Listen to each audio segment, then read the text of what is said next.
내일 선고되는 이재명 민주당 대선 후보의 선거법 위반 사건은 이번 조기 대선의 결정적 변수 중 하나인 만큼 관심이 집중되고 있습니다. 특히 유죄 취지로 대법원이 스스로 판결을 내릴 경우 이 후보의 출마가 어려워질 수도 있다는 관측이 나오고 있는데 실현 가능성은 어떨지 우중훈 기자가 짚어봤습니다. 선고를 앞둔 이재명 민주당 대선 후보의 공직선거법 위반 대법원 판결은 이번 조기 대선의 최대 변수 중 하나입니다. 만약 대법원이 항소심을 깨고 유무죄를 직접 판결하는 파기자판을 통해 당선 무효형을 확정할 경우 이 후보의 출마 자체가 어려워질 수도 있기 때문입니다. 가능성이 없는 건 아니지만 실제 대법원이 파기자판한 경우는 극소수에 불과해 확률은 높지 않다는 전망이 우세합니다.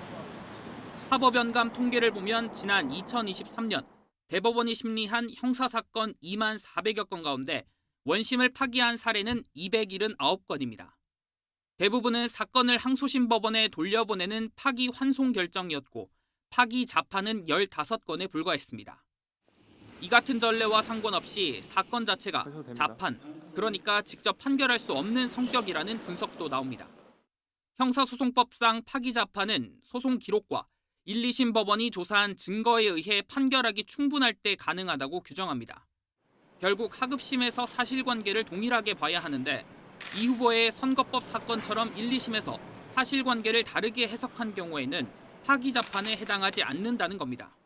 일반적으로 공직선거법에 있어서는 파기자판 사례가 거의 없어요. 파기자판 가능성은 거의 없을 가능성이 크고 만에 하나 파기자판에서 형을 정한다고 한다면 이제 정치적으로 엄청 논란이 될 거예요. 파기자판을 제외하면 남은 경우의 수는 무죄를 확정하는 상고기각 혹은 유죄 취지의 파기환송입니다.